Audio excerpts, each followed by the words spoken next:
Ms. Marvel, episode Oh, 5. thank God. All right. So, look, I've been loving this show so far. Every episode has been amazing. I loved every episode so far. I thought that the show is doing really, really awesome stuff, balancing story, character, diversity, and the storytelling is pretty close to home for me as well. So it feels kind of authentic. It doesn't, feel like some random white guy trying to do it from their perspective. They actually know what they're doing. So all the little details kind of feel authentic to me. So I'm enjoying it more because of that. Um, but even the storytelling and the characters all are pretty fantastic on their own. And I like the Miss Marvel character. So she's definitely keeping the show going. Like Iman is fantastic in the role. I think she's going to be one of the top 3 or top 5 fan favorites in the entire MCU. She's that good. Going forward, I think she will definitely be that. So, yeah, Mhm. man, I'm loving the show. But episode 5, I thought took a little bit of step down for me. I liked the first half, the way they went in the past and stuff like that. I liked that story. I really enjoyed that. But at the end of that story, um, especially the train scene, in that the Mhm. writing kind of felt very forced and stuff was happening very conveniently, just to further the plot of what they told us. They got separated pretty easily for stupid reasons, and they, I don't know, stuff like that just didn't live up to the expectations of the rest of the show. Because every episode has been fantastic for me so far, so this one kind of took a little step down because of stuff like that. And even at the end when they come back, there is a scene which I'm sure is going to be explained, but there's a scene where the villains basically die off, and Mhm. that kind of got me excited for a second because I thought that was maybe a Terragenesis scene, but didn't explain it or told anything about it. And the way the power got transferred to Kamran, with her, just without knowing anything, she just, says his name and the power got transferred. I thought that was the whole thing was weird, and because they didn't explain any of it, it felt like, the audience is lost there because already they are introducing a lot of stuff like dimensions and the Noor dimension and all that. And on top of that, there was a time paradox with, Ms. Marvel going to the past, and she was always supposed to go to the past, right? So time Right. paradoxes, I've learned to accept it for what it is. I know that it doesn't make sense. It's a paradox, but Mhm. it just happens. It's a sci-fi movie thing. Just go with it. You don't have to make sense of it.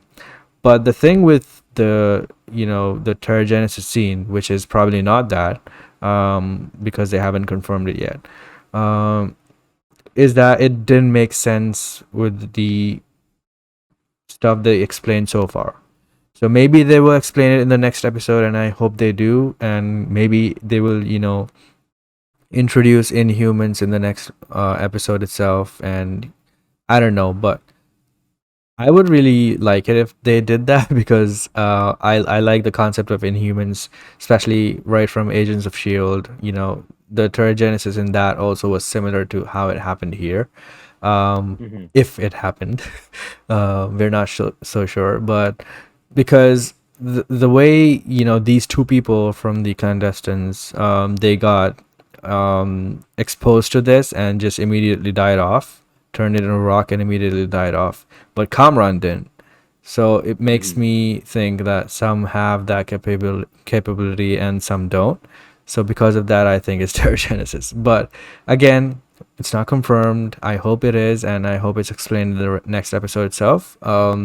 Because we had this theory in the beginning itself, where the she could be an inhuman and her light powers could not be her final powers. She could actually have the stretch powers by the end, after going through Terrigenesis. Hmm. So that's a pretty neat way of doing it. That would make a lot of people who are complaining about the light powers look stupid because they couldn't wait for it. But it would also probably make them satisfied because they finally get their comic accurate powers. Which to me doesn't matter that much. I think it's cool either way, but I would really like it if they did Terrigenesis. But yeah, episode overall was not perfect. I think it was a little bit of a step down. I don't hate it. I don't dislike it. I like a lot of it, but I think some of the conveniences that happened there kind of was like, come on, man, you were doing top tier shit for like consistently for like 4 episodes so far, and this one time you missed it. I'm just upset that they are not perfect because that's the high level they set for themselves.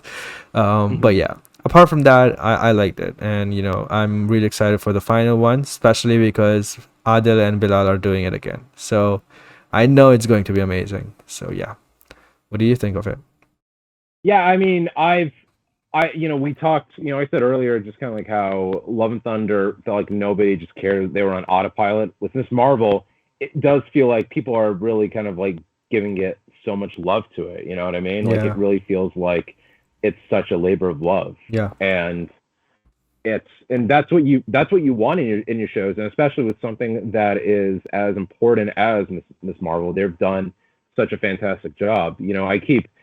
I love Iman Vellani as Miss Marvel so much. I think she's going to be like one of the best, one of the forefronts of the next phase of Marvel, and she should be because she just has that type of like that star quality to it, yeah, and so I'm loving her. I mean, I remember we talked in the first episode just kind of like how like unsure we were of her parents because we are kind of like, oh, they're kind of strict, but yeah, after seeing them in a few episodes, they've really. I mean, I always liked the dad because I just like how dorky he was, but I really like the mom too. yeah, So they've done a really good job with them, and I love the action. The action's pretty good and stuff like that. I like the fact that Kamala Khan isn't like a combat master. I like the fact that the way they do her actions that she's very kind of awkward, as it yeah. should be, because she doesn't know how to fight. So I like that when these people are trying, when the clandestines are trying to attack her,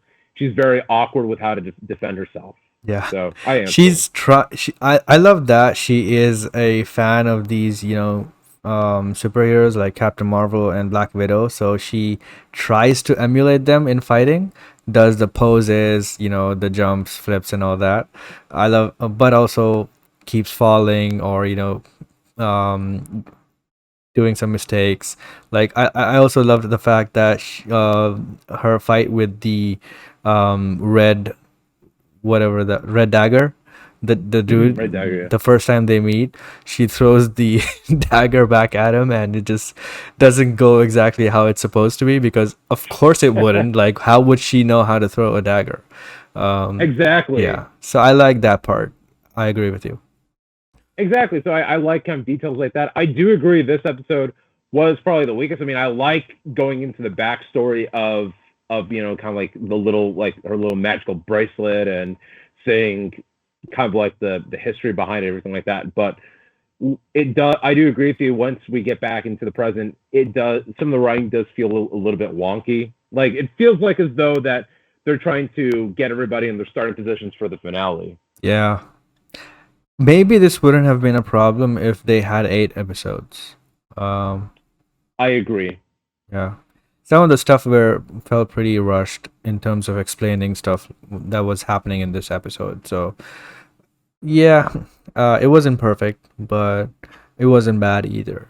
The, Not at all. I mean, not at all. I mean, it's yeah. it's a fine episode in the midst of top tier great episodes. Yep. I felt the same way.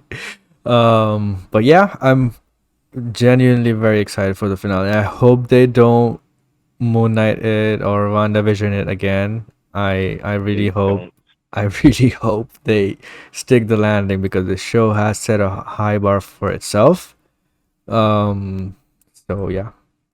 Yeah, and you also have to set up the fact that we're going to see Kamala in the Marvels, so you have to set up where that Oh yeah, why she would be needed in the Marvels with Rambeau and with Danvers.